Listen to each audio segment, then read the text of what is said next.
Boa noite a todos. Sejam muito bem-vindos à nossa amada Casa Espírita. Sintam-se acolhidos, envolvidos pelo eterno amor de Jesus que nos reúne aqui neste instante. Que o Cristo hoje desça sobre cada coração aquilo que estamos mais necessitados. Porque cada um de nós deixou o seu lar na noite de hoje para aqui estar. Cada um de nós carrega uma dor que não é vista fisicamente, mas uma dor que é carregada na alma. Por isso que Jesus possa conceder o alívio das dores, conceder aquilo que o nosso coração está precisando, conceder a força e a fé que o nosso espírito precisa para acordar todos os dias. Hoje, nós vamos falar sobre caridade. E para começar falando sobre essa grande virtude, eu trouxe para nós um trechinho de um dos poemas de Maria Dolores, psicografado por Chico Xavier. Porque para começar a falar sobre essa grande virtude, esse poema ele vai acalmar um pouco o nosso coração e abrir as portas da nossa alma para as sementes do Evangelho de hoje. Maria Dolores, em espírito, dita a Chico Xavier: serve, pois, coração, a tolerância, a paz, a bondade e a união. Embora desprezado, embora anônimo e sozinho, agradece em silêncio a injúria, o pranto e o espinho, e serve alegremente. A dor é a nova ascensão à vida superior. Rende-te a Deus e segue para a frente, pois Deus é caridade, e a caridade é ardente, e Deus cobre tudo, sempre de amor. Que assim seja. Essas palavras de Maria Dolores vão abrir aqui hoje o nosso Evangelho também, para falarmos sobre caridade. E uma pergunta que eu me fiz sobre esse tema é: será que na Terra estamos vivendo a caridade? Será que nós vivemos essa caridade que é o amor em ação, que é não pensar somente em nós, mas também olhar para o próximo, para as dores dele? Ou será que ainda na Terra olhamos apenas para nós, para os nossos interesses, para o que nos beneficia? Eu fiquei me questionando, será que vivemos a caridade? E aí eu me deparei com uma notícia que saiu ontem sobre a guerra que ainda está acontecendo lá na faixa de Gaza. A gente talvez se esqueceu, mas eles ainda estão em guerra lá. Um lutando contra o outro. E nessa notícia me marcou muito, porque ela falava que vários médicos de vários países viajaram para lá. Deixaram seus lares, deixaram suas famílias e foram lá exercer a medicina de forma humanitária para ajudar aquele povo. Em específico, tinha um casal de médicos, os dois anestesistas.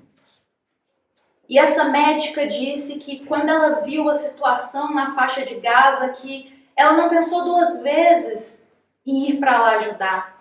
Porque quantas crianças feridas, quantas famílias necessitadas de uma cirurgia, de uma operação, devido a tudo que está acontecendo, e não tinha médico anestesista. Então ela com o marido foram para lá, fizeram a caridade, ajudaram, só que agora eles não conseguem mais retornar para casa. Porque lá, onde eles estavam, foi dominado pelo povo contrário a eles. E os prenderam. E não permitiram que até agora eles retornassem para casa. Ela conta que a filha dela deixou 3 filhos. mandou uma última mensagem para ela na terça-feira dizendo: mãe, você não ia chegar hoje em casa? E ela ainda não sabe quando ela vai retornar. Aí eu pergunto novamente: vivemos a caridade na Terra? Ou só pensamos em nós? Mas aí podemos pensar: nossa, Ana, mas você está falando lá de Israel, é tão longe. Tudo bem, então vamos trazer um pouco mais próximo. Janeiro de 2019. Pertinho de nós, aqui em Minas, em Brumadinho. Eis que a barragem se rompe. A lama e a água levam tudo. Casas que estavam por ali, famílias, os animais, tudo, cobre tudo de lama.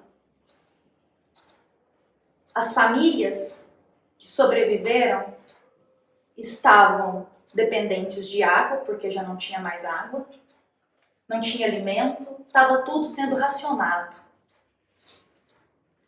E aí, nesta época, surge uma notícia dizendo assim, que os comerciantes locais que não tiveram nada, não tiveram assim nenhum prejuízo, começaram a aumentar o preço da água. Porque as pessoas estavam sem água, elas precisariam comprar. Eles viram ali uma oportunidade na mente deles de tirar vantagem, talvez, do mais fraco, e começaram a aumentar o preço da água e as pessoas não tinham com que dinheiro comprar. Aí eu pergunto novamente: estamos vivendo a caridade ou só olhando para o que nos beneficia, beneficia a nossa família, o que é melhor para a gente? Aí vocês também podem pensar: mas Ana, 2019, calma, tá longe. Vamos nos lembrar então da pandemia? Que há pouco tempo a gente saiu dessa situação, não é verdade? Todos confinados. A pandemia, uma situação que pegou todos de forma inesperada. Ninguém esperava que fosse tomar aquela proporção. Ninguém esperava o que seria aquilo. Todo mundo desesperado. Aí sai uma notícia dizendo assim: olha, para se proteger, uso de máscara e álcool em gel. É a única forma. E fazer a quarentena. E eu vi um movimento acontecer que era o seguinte: todo mundo indo para o supermercado comprar o máximo de álcool em gel que podia para levar para a sua família. Nada de errado com isso. Mas eu vi muitos pegando tudo que podia e às vezes quem precisava para ir lá para comprar não achava.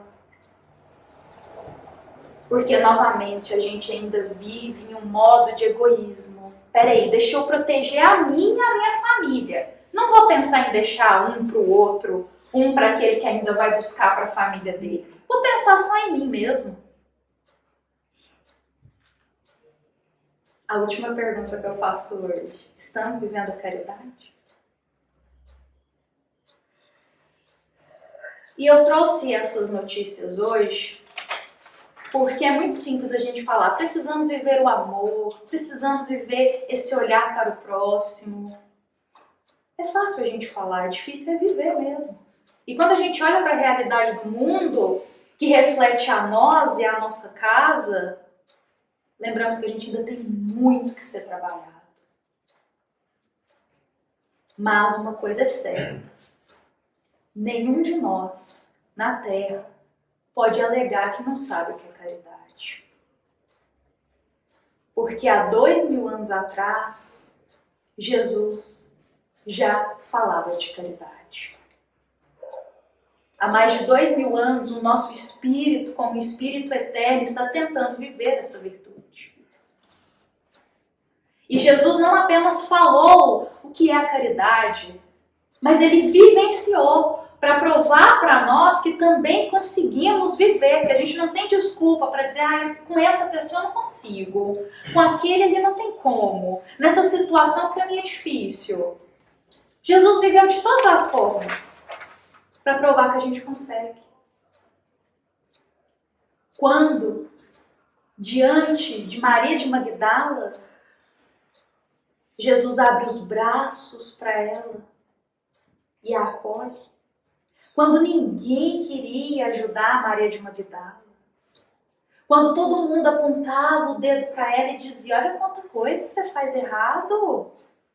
Olha a vida que você leva. Olha os erros que você já cometeu. E todo mundo a julgava, criticava. Colocava ela como uma mulher do pecado. Era assim que chamavam Maria de Magdala, pelos erros, pelos equívocos.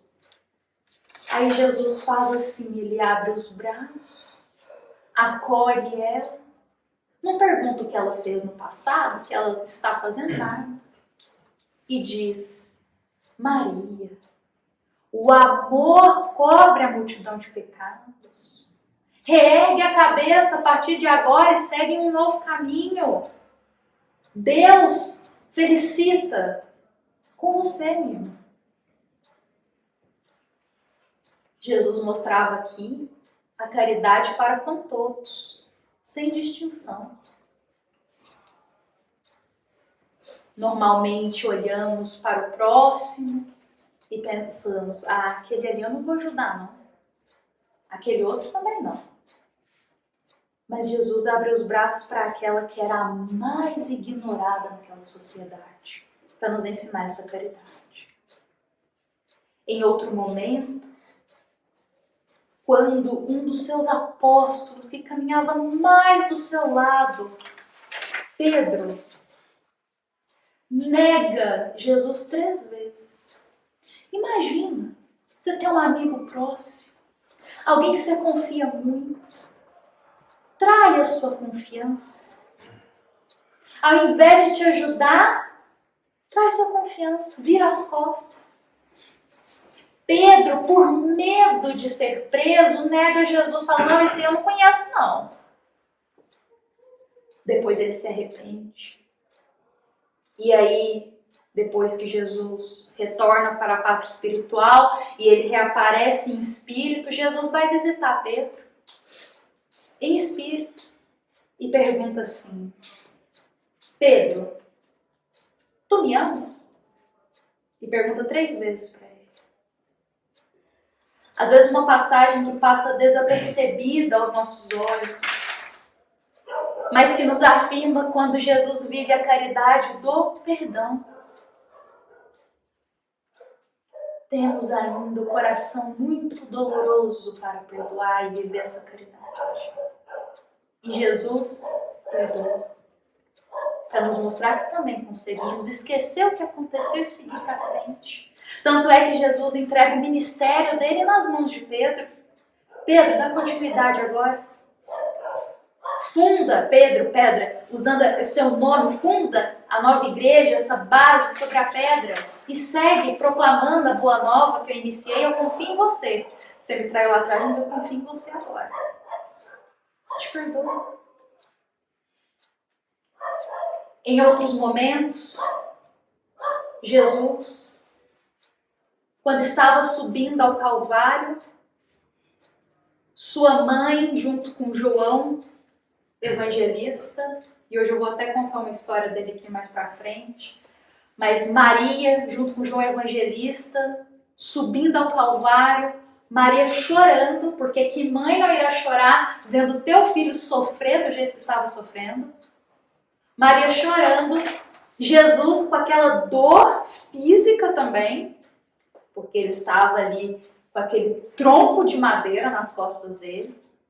Jesus se aproxima de sua mãe, olha para João e diz: minha mãe, eis aqui o teu filho. E fala para João: João, eis aqui a tua mãe. O que esse momento nos revela? Que até mesmo num momento de dor profunda, Jesus pensou na dor do outro também. Ele estava ali, indo para o Calvário, subindo o Calvário para ele ser crucificado. E ele olhou e viu a mãe dele chorando. E ele falou: não, calma, eu não posso deixar ela chorando. Eu sei que está doloroso para mim, eu sei que para mim está difícil. Mas olha a caridade. É o momento de eu não pensar só em mim. O outro também está sofrendo. Então deixa eu ir lá também ajudar. E ele vai e diz: olha aqui, mãe. João agora é teu filho. também vai cuidar de você, você não está sozinho. E para mim, um dos momentos mais bonitos do Evangelho, quando Jesus está lá na cruz, já desprendendo o espírito dele, um anjo do Senhor desce até próximo de Jesus. E Jesus faz um pedido para ele. Vai até Judas, porque ele precisa de ajuda agora. Isso é muito bonito. Porque Judas que tinha traído e entregado Jesus. E aí o Cristo, naquele momento de dor, fala assim, não precisa me ajudar não. Ele está precisando mais. Vai lá e ajuda ele.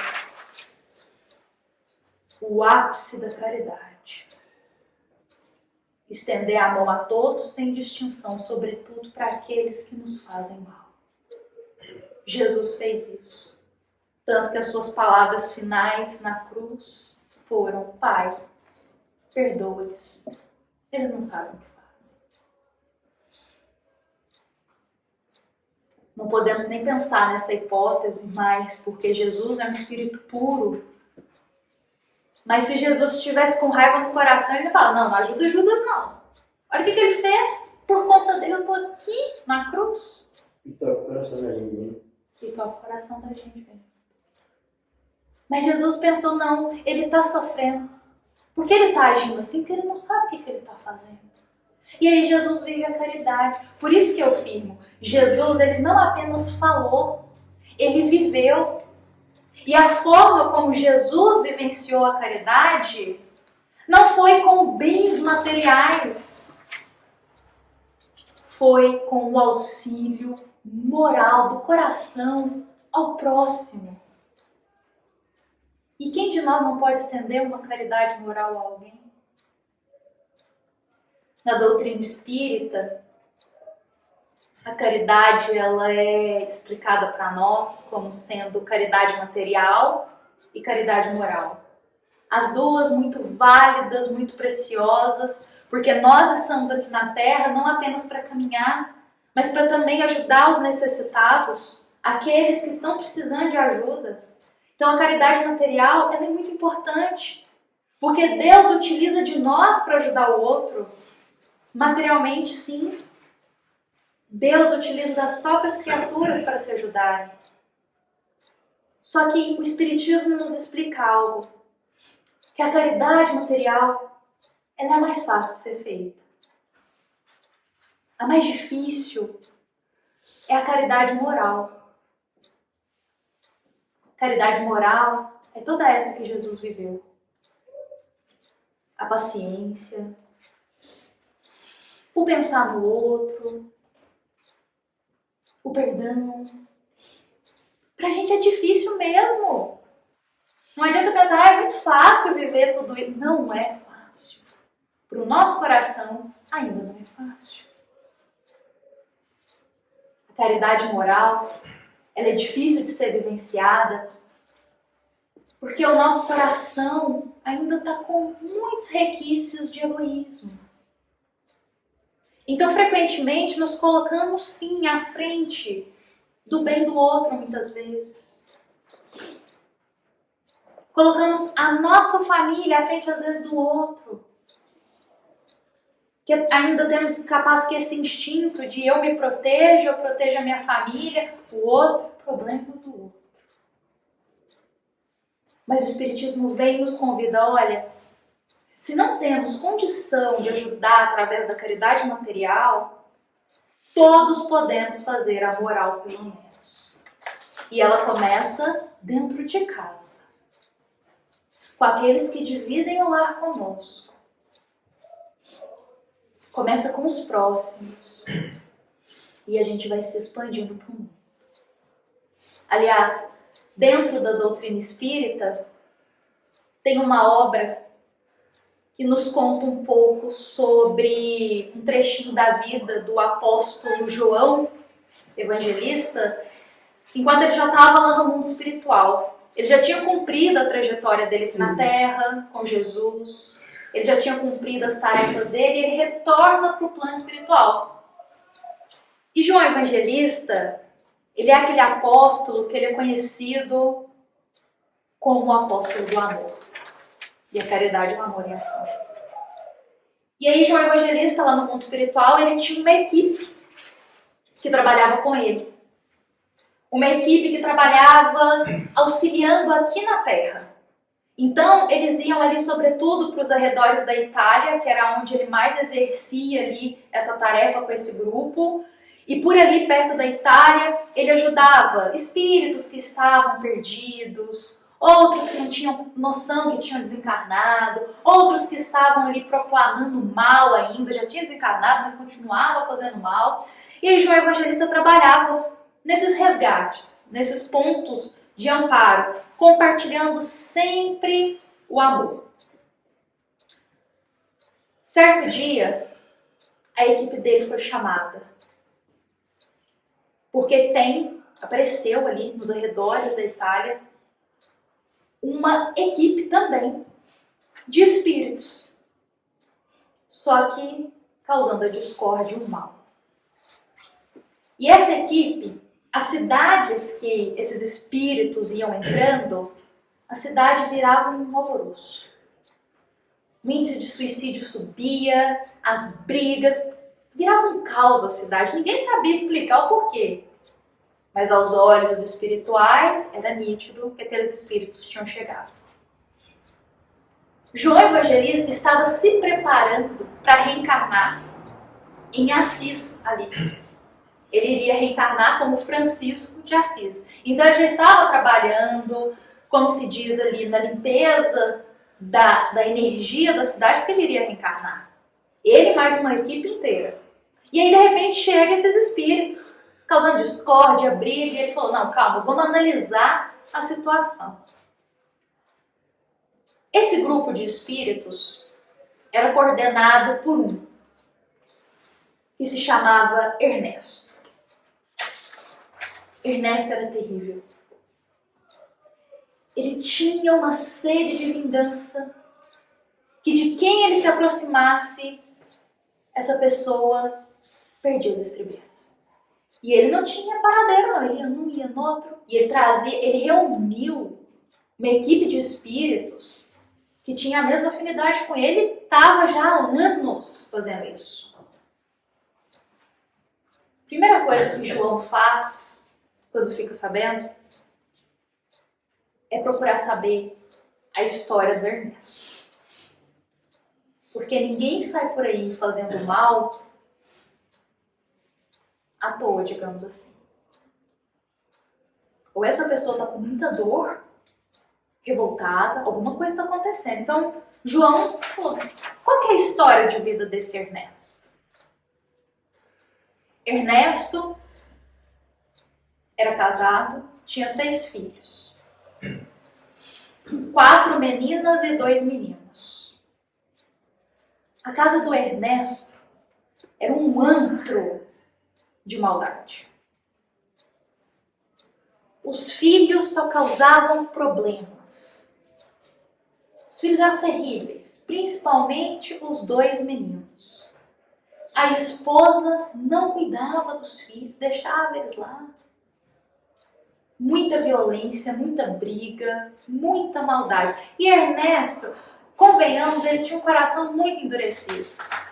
Ele se preocupava muito com religião, com Deus. Nossa, ele não queria nem saber de Jesus. Que isso? Mas das 4 filhas dele, a mais nova, Carmeline, era o xodó dele. Dos 6 filhos, a mais nova era o xodózinho dele. E, incrivelmente, quando ela estava próxima de Ernesto, ele ficava calmo. Enquanto os outros filhos levavam xingamento, cobrança, só maldade e briga, Carmeline era aquele anjinho perto de Ernesto. Ninguém entendia. As afinidades, talvez, por laço espiritual. Um dia, Carmeline, novinha, saiu para passear naquele campo Sabe aquele campo verde, bonito, ali onde eles moravam? E por ali ela foi passeando e andando nas estradas. Só que algo aconteceu. Ela foi raptada. Ela foi raptada. Ela foi violentada. Ela sofreu toda a maldade que a gente pode pensar. E quando isso aconteceu com ela perdeu o rumo de casa. Ela já não sabia mais onde que ela estava, como que ela fazia para voltar para casa, não sabia de mais nada. Ela ficou tão atordoada com o trauma que ela sofreu, que ela perdeu a consciência. Ernesto, quando descobriu que a filha foi raptada, ficou enlouquecido. Como assim? A minha filha preferida, o meu anjinho, foi raptado? Não pode. E por causa do rapto da filha dele, ele jurou vingança para qualquer pessoa. Ele falou assim, eu não admito que isso está acontecendo comigo, com a minha família quer saber, então agora eu vou acabar com todo mundo. E ele ficou pior do que ele já era, pior. A família, com os anos, abandonou ele. Ele foi encontrado numa cama, sozinho, já na velhice, pronto para desencarnar. Quando ele desencarna, acorda no plano espiritual, se vê livre das vestes materiais. O que ele faz? Começa a montar o time dele de espíritos obsessores. E ele fala, quer saber? Eu sofri muito na vida, então agora também vou fazer todo mundo sofrer. E aí, Ernesto começa a juntar essa equipe.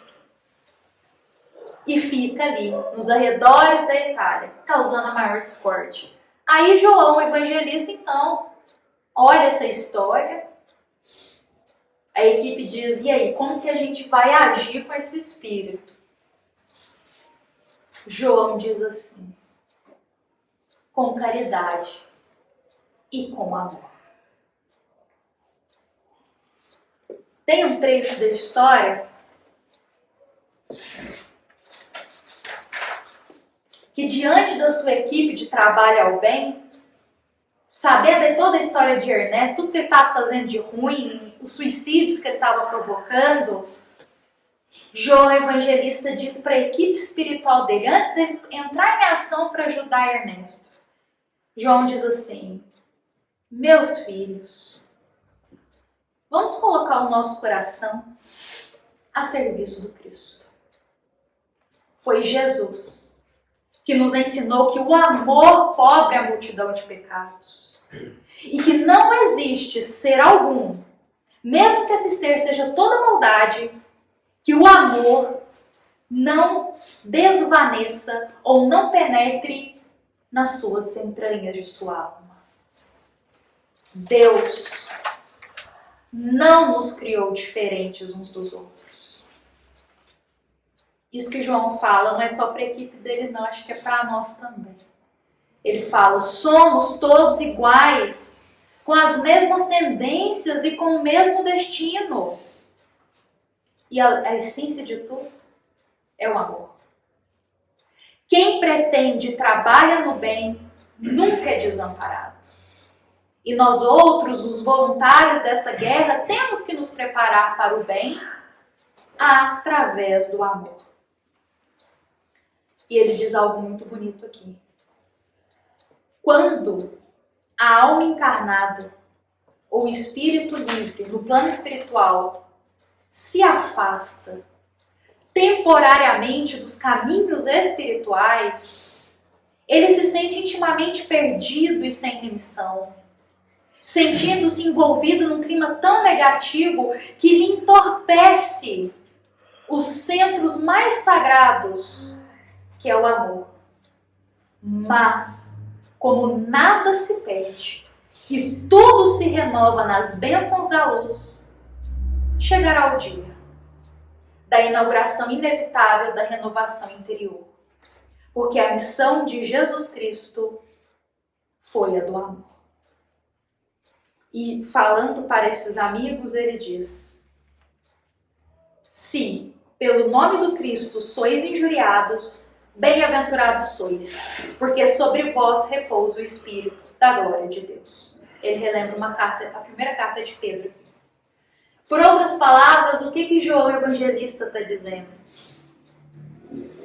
Nenhuma ovelha se perde. Esse Ernesto pode ser o mais terrível de todos. Ele pode estar fazendo a maior das maldades. Mas nós vamos lá, como missionários do Senhor, abrir os braços e ajudá-lo com amor. Porque o amor é que recupera as almas da escuridão. Não é xingando, não é brigando, não é exigindo. É com amor. O amor que é educativo. E aí a equipe pergunta, mas João, então como que a gente vai fazer? Vamos lá nele? E ele diz, não. Nós iremos na filha dele. A filha dele não é o amor da vida dele? Ele não se desmancha, o coração dele não fica tocado de luz por causa da filha? Vamos achar a filha dele. E através da filha dele nós encontraremos como a gente vai auxiliar ele. João Evangelista desce à terra, na Itália, encontra a filha dele, Carmeline, que já estava também para desencarnar, já estava em idade avançada. Carmeline, depois do que aconteceu com ela quando criança, ela saiu vagando pelas estradas, ficava com uma família, ficava com outra, até que em um determinado momento da vida, algumas irmãs de caridade a acolheram em um convento e ali ela ficou para ser cuidada. Carmeline já estava nos seus dias finais, João Evangelista desce para ajudá-la e ele induz que ela pense no pai dela. E fica ali orando por ela. Sabe que espírito que chega lá no quarto? Ernesto. E ele chega lá pronto para atacar quem estava fazendo bem. Pronto para destruir mesmo. Só que quando ele olha para a cama, ele vê a filha dele. E ele não acredita no que ele está vendo. E ele vê alguém ajudando a filha dele, que é João Evangelista. E aí, a filha dele desencarna e em espírito reconhece o pai. E aí é um momento sublime que novamente a gente vê que só o amor, ele auxilia. Porque qualquer um poderia chegar para Ernesto e falar, olha, o que você está fazendo tá errado, não faz isso não, você está destruindo vidas, olha só o que você está fazendo com as pessoas, Ernesto. Olha o que você está causando, o que você está fazendo, os espíritos que você está induzindo, Ernesto. Ele ia falar assim, não quero saber. Mas aí olha que sublime, João Evangelista fala assim, não, vamos lá na filha dele, porque a filha dele toca o coração dele. Olha como que a espiritualidade trabalha na nossa vida também. A filha dele vai tocar o coração dele. E aí, ela abraça o pai, se une a ele. Claro que ele está num estado terrível de maldade. E aí João Evangelista conduz os dois para um pronto de socorro espiritual e por lá eles ficam. E aí toda a equipe de João Evangelista que trabalhava com ele nesse momento é tocada pelo amor, porque João ajudou um dos seus inimigos através da caridade. Através do amor. Estendeu a mão para ele. É o que Jesus fala, dar a outra face. Depois disso, para encerrar a história, para a gente saber só o que aconteceu, passado alguns anos, eles saem desse pronto-socorro e eles vão para uma colônia espiritual que fica em cima ali, perto de Roma, que eles falam. Carmeline e o pai, o Ernesto, começam a trabalhar no bem. Quem imaginaria que ele fosse trabalhar no bem? E aí João Evangelista vai visitar eles. E é muito bonito essa cena na história, porque Carmeline e Ernesto se aproximam de João e chamam ele de pai. Fala assim, a gente pode chamar de pai? que você cuidou tão bem de nós. E eu achei lindo porque a humildade que tocou aqueles dois corações que só faziam maldade, se aproximar e falar, a gente fez mal, mas olha o bem que você fez em troca, caridade, olha a caridade sem distinção. Podemos te chamar de pai? E aí eles começam a trabalhar no bem a partir de agora.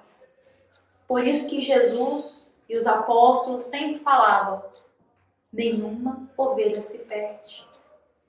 Porque a caridade, ela abraça e ela ajuda a todos. Depois de eu contar essa história, depois de eu compartilhar essas palavras de hoje, olhemos para o nosso coração, olhemos para a nossa vida. Como que a gente pode viver a caridade na nossa vida? Muitos podem pensar, nossa, essa história aí passou há séculos atrás. Mas como que a gente traz ela para a nossa vida? Talvez a gente possa começar trazendo a partir do momento que a gente não pensa só na gente, mas a gente também pensa no outro.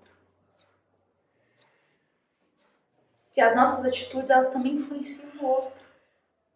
E que se a gente deseja viver um pouquinho desse amor, dessa caridade de Jesus, comecemos a pensar um pouquinho no outro. Como ele se sentiria se eu falasse isso para ele? Como ele se sentiria se eu agisse assim? E isso a gente consegue trazer para nossa casa, para nossa família, para nossa vida. Antes de eu encerrar aqui com uma oração, que também é desse livro Francisco de Assis, eu queria relembrar que o André leu aqui inicialmente as páginas do Evangelho segundo o Espiritismo, e duas coisas muito bonitas que me marcou muito meu coração, na verdade, para eu buscar viver também nessas páginas foram: a chave da felicidade está nas nossas mãos. É a caridade. A gente procura em todos os lugares a felicidade e a satisfação. Mas chega um momento na vida que o nosso coração percebe que é só através do amor mesmo que a gente encontrará a felicidade. E o outro ponto bonito do Evangelho de hoje, para a gente não se esquecer, o Espírito que dita essa mensagem diz: as páginas evangélicas estão esquecidas, porque a gente ouve e deixa para lá. Porque a gente ouve o Evangelho e às vezes pensa, não, nossa, estou pensando nesse problema, estou pensando naquele outro problema, estou pensando o que eu tenho que resolver quando eu chegar em casa, estou pensando o que eu tenho que resolver amanhã. A gente às vezes pega o Evangelho para ler e lê rapidinho, pensando, não, daqui a pouco eu tenho que trabalhar, daqui a pouco eu tenho que estudar. E aí o Espírito diz assim, não esqueça o Evangelho. Não esqueça as palavras do Evangelho. São minutos preciosos que a gente cuida da nossa alma. Que essas palavras de hoje possam ser cultivadas no nosso coração. E cultivar significa acolher e a gente mesmo pensar, hoje, o que essa mensagem toca o meu coração? O que eu levo daqui hoje? O que eu levo para minha casa, para minha vida? Para o meu dia de amanhã, para eu fazer diferente de hoje? E para encerrar o nosso coração, adocicando um pouco a nossa alma, tem uma oração que é feita pela serva, a empregada, da mãe de Francisco de Assis. Achei essa oração muito bonita, muito sublime. E eu queria convidar todos para juntos partilharmos essa oração. Ela diz pra gente: confia em Deus, porque Deus fez o dia e a noite, o sol e a luz, as estrelas e o infinito. Confia na inteligência suprema que criou a harmonia das coisas, que deu penas aos pássaros e o mundo das águas ao peixe. Confia naquele que é o Senhor de todas as coisas, que ampara a criança e o velho, o santo e o sábio, os mendigos e os doentes e até os maus. Deus, a sua justiça é suprema e nunca faltará dentro da tua grande casa universal. Confia sempre em Deus. E para confiar em Deus, precisamos entregar a nossa vida nas mãos dele. E para entregar a nossa vida nas mãos de Deus, a gente precisa começar a viver o amor e a caridade. Porque o egoísmo só nos afasta de Deus. Confie em Deus. Deus cuida de todos nós. Que assim seja. Eu agradeço a todos por estarem aqui hoje partilhando desse momento como uma grande família. Todos estamos aqui como aprendizes, porque mestre é apenas Jesus na nossa vida. Que essas palavras possam ser vividas por mim também, por todos nós, e que ao sair daqui o nosso coração sinta-se em paz.